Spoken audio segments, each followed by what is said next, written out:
हर साल दशहरा हमें एक सिंपल लेसन देता है। बुराई चाहे कितनी भी बड़ी क्यों ना लगे, सच और क्लैरिटी उसे हमेशा हरा देते हैं। और जैसे हम अपनी लाइफ में दशहरा के दिन नई शुरुआत करते हैं, वैसे भी अपने फाइनेंसेस को एक फ्रेश स्टार्ट देना जरूरी है। लेकिन प्रॉब्लम यह है कि इन्वेस्टमेंट्स के केस में एक बुराई हमेशा सामने आती है, और वो है मिथ्स। म्यूचुअल फंड्स को लेकर इतने मिसकंसेप्शंस हैं। कोई कहता है ये बहुत ज़्यादा रिस्की हैं, सिर्फ अमीर लोगों के लिए हैं, 100% गारंटी देते हैं, NAV हाई हो तो फंड महंगे होते हैं, और ये लिस्ट चलती ही जाती है। Hello and welcome back to Z funds, जहां है आपकी इन्वेस्टमेंट सही और आसान। मैं हूं आपके साथ मनीष तनेजा, और आज हम इन्हीं मिथ्स को तोड़ने वाले हैं ताकि आप अपनी इन्वेस्टमेंट जर्नी में क्लैरिटी ला सकें और कॉन्फिडेंस के साथ इन्वेस्ट कर सकें। तो चलिए शुरू करते हैं और जानते हैं म्यूचुअल फंड्स के बारे में सबसे बड़े मिथ्स और उनके पीछे का पूरा सच। सबसे पहला और सबसे कॉमन मिथ, लोग कहते हैं कि म्यूचुअल फंड इन्वेस्टिंग शुरू करने के लिए लाखों रुपया होना चाहिए। मतलब अगर आप लखपति या करोड़पति नहीं हैं तो म्यूचुअल फंड्स में इन्वेस्ट नहीं कर सकते। लेकिन असलियत में ये बिल्कुल गलत है। आप सिर्फ 500 रुपये से या 1000 रुपये की मंथली SIP से, यानी सिस्टमैटिक इन्वेस्टमेंट प्लान से इन्वेस्ट करना शुरू कर सकते हैं। सोचें, अगर हम हर महीने 1000 रुपये डालते हैं और 12% का एवरेज एनुअल रिटर्न मिलता है, तो 20 साल बाद वो 1000 रुपये की हैबिट हमें लाखों का कॉर्पस बना देती है। यानी वेल्थ बिल्ड करने के लिए हमें बड़ा पैसा नहीं, बल्कि एक स्मॉल स्टेप उठाने की हिम्मत चाहिए। दूसरा मिथ काफ़ी फनी है, क्योंकि लोग सोचते हैं कि म्यूचुअल फंड्स एक रॉकेट साइंस हैं जो सिर्फ फाइनेंस वालों को या एक्सपर्ट्स को ही समझ आते हैं। लेकिन फैक्ट ये है कि आपको बैलेंस शीट, पी रेशो या टेक्निकल चार्ट्स समझने की ज़रूरत नहीं है। क्यों? क्योंकि हर म्यूचुअल फंड के पीछे एक प्रोफेशनल फंड मैनेजर होता है जो हमारे लिए स्टॉक सिलेक्शन करता है, मार्केट रिसर्च करता है और पोर्टफोलियो को मैनेज करता है। आपकी रिस्पॉन्सिबिलिटी है बस अपना फाइनेंशियल गोल और रिस्क एपेटाइट समझना, बाकी काम फंड मैनेजर संभालते हैं। तीसरा मिथ है कि यंग लोगों को म्यूचुअल फंड्स में इन्वेस्ट नहीं करना चाहिए। लेकिन सच्चाई ये है कि इसका उल्टा होना चाहिए। यंग एज का मतलब है आपके पास अभी सबसे ज़्यादा टाइम है, जो सबसे बड़ा वेपन है इन्वेस्टिंग में।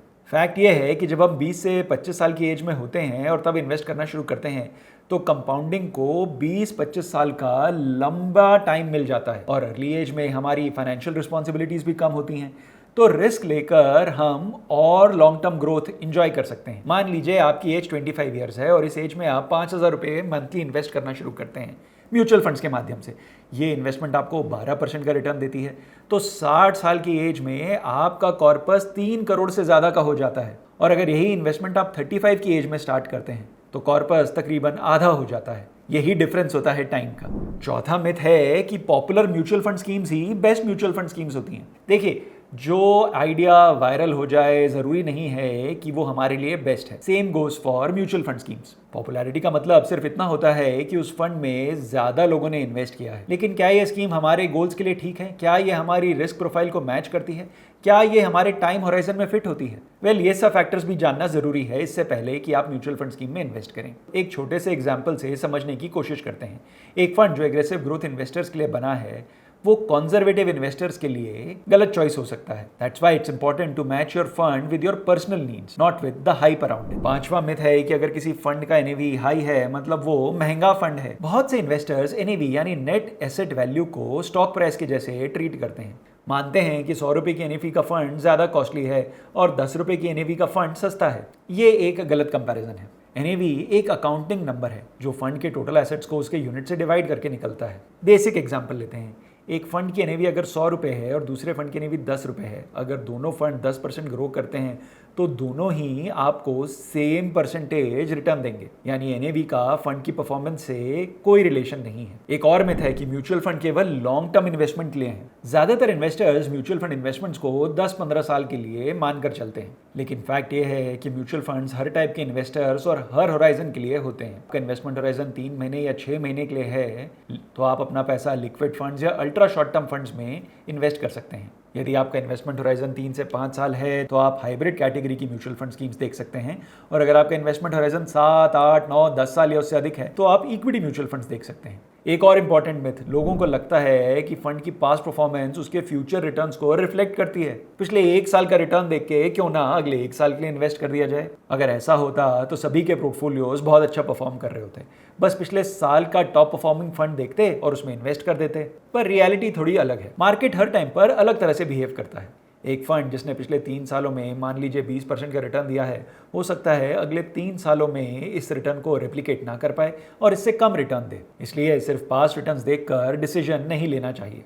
फंड की कंसिस्टेंसी, उसका फंड मैनेजमेंट प्रोसेस, उसका risk adjusted return, portfolio allocation और बेंचमार्क से कंपेयर करके ही फंड सिलेक्शन डिसाइड करना चाहिए। एक और मिथ जो लोगों को सच लगता है कि फाइनेंशियल प्लानिंग केवल एक बार का काम है। एक बात बताइए, आपकी शादी हुई, बच्चे हुए, इनकम बढ़ी, खर्चे बढ़े और गोल्स भी बदले और आपने अपने इन्वेस्टमेंट प्लान को अपडेट नहीं किया, तो ये तो गलत हो गया ना। कैसे फाइनेंशियल गोल्स अचीव होंगे? देखिए, फाइनेंशियल प्लानिंग एक कंटिन्यूअस प्रोसेस है। को हर 6 से 12 महीने में अपना पोर्टफोलियो रिव्यू करना चाहिए और लाइफ गोल्स के हिसाब से एडजस्ट करना चाहिए। जैसे अगर आपने सिर्फ रिटायरमेंट की तैयारी की है और अब आपको बच्चों की एजुकेशन के लिए भी पैसा चाहिए, तो नया फंड या एलोकेशन जरूरी हो जाता है। इस वीडियो का आखिरी मिथ है कि फंड मैनेजर आपके बिहाफ पर सब कुछ कर लेते हैं, इसलिए आपको इन्वेस्टमेंट में एक्टिवली पार्टिसिपेट करने की जरूरत नहीं है। ये फैक्ट है कि फंड मैनेजर्स डेली डिसीजन लेते हैं, लेकिन इसका मतलब ये नहीं है कि आप अपनी इन्वेस्टमेंट को बिल्कुल ही भूल जाए। फंड मैनेजर्स मार्केट के हिसाब से काम करते हैं, लेकिन हमें अपने गोल्स के हिसाब से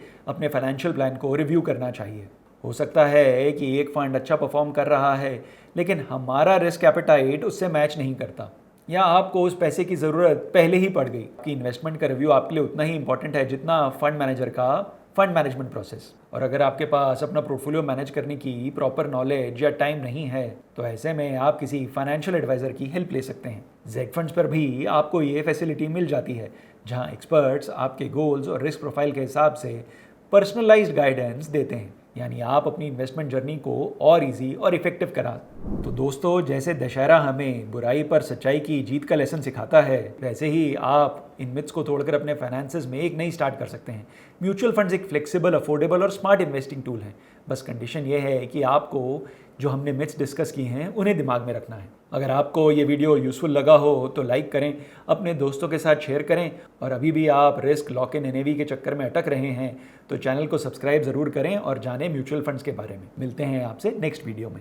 जेड फंड्स, जहां है आपकी इन्वेस्टमेंट सही और आसान।